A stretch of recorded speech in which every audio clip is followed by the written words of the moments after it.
رسول الله صلی الله علیه وسلم فرمایي څوک چې د جمعې په ورځ باندې غسل وکړي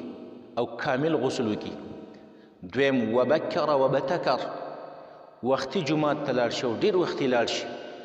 ودنه او امام ته نږدې کینی، واستمع او امام ته غوږ کیږدي، وانصت او خاموشه کینی،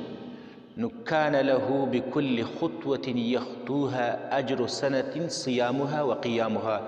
دې سړي ته الله پاک په هر قدم باندې د یو کال د روجو او د یو کال د قیام د مانځه ثواب ورکوي الله پاک.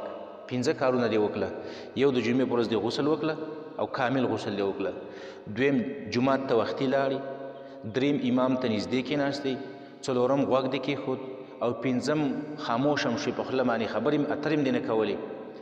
نو د دې د وجې نه به الله پاک تا چې څومره قدمونه دې مسجد ته اخیستي دي، په هر قدم باندې به تا ته الله پاک د یو کال د روجو او د یو کال د منځونو د قیام اللیل هغه اجر به الله ستا لپاره ولیکي. دا څومره لوی